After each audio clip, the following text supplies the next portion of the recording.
সময় যত গড়াচ্ছে আন্দোলনের ধারাও তত বাড়ছে। শনিবার সকালে স্বাস্থ্যকর্মী থেকে আশাকর্মীরা পথে নেমেছিলেন আরজিকর কাণ্ডের প্রতিবাদে। দুপুরে দেখা গেল আইন কলেজের পড়ুয়াদের পথে নামতে। তারপরে দেখা গেছে ডোমকলের ব্লক কংগ্রেস মাঠে নেমেছে ওই ঘটনার প্রতিবাদে।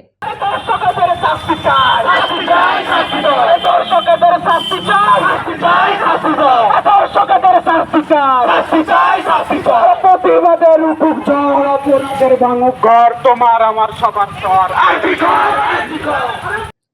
দিন কয়েক আগে রাত দখলে পথে নেমেছিল ডোমকলের মেয়েরা। শুক্রবার আন্দোলন করেছে ডোমকলের গড়াইমারি যাদবকৃষ্ণ বিদ্যানিকেতনের পড়ুয়ারা। আর শনিবার ডোমকলের একাধিক সংগঠন পথে নামলো আরজিকর কাণ্ডের প্রতিবাদে। ফলে সময় যত গড়াচ্ছে আন্দোলনে মাঠে নামছে আমজনতা থেকে বিভিন্ন সংগঠন। পুলিশ এবং সরকারের বিরুদ্ধে আওয়াজ উঠেছে সেখান থেকে। খুব স্বাভাবিকভাবেই এমন আন্দোলনের জেরে অস্বস্তিতে শাসক দল তৃণমূল।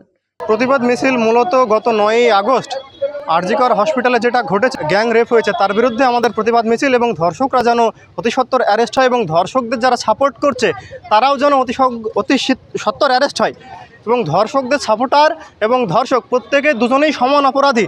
আজকে যিনি মুখ খুলছেন না তিনিও অপরাধী, যিনি ধর্ষককে সমর্থন করছে তিনিও অপরাধী, যিনি ধর্ষক মাইন্ডের লোক তিনিও অপরাধী, যিনি ধর্ষণ করেছেন তিনি তো অপরাধী বটে।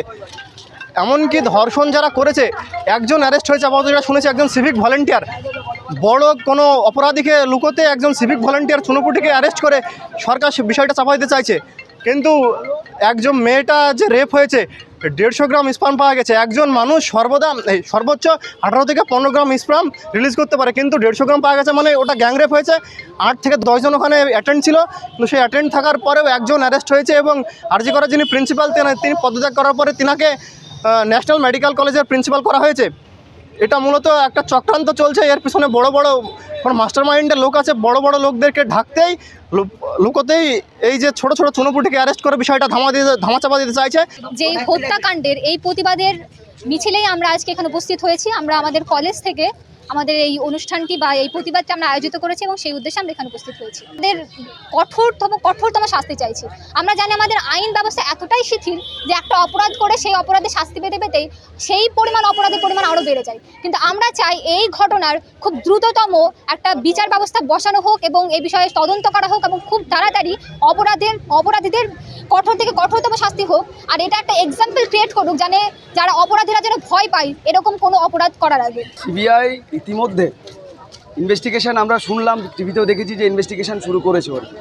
কিন্তু আমাদের দাবি যেটা থাকছে সেটা হলো নিরপেক্ষ তদন্ত এবং দ্রুত হারে তদন্ত।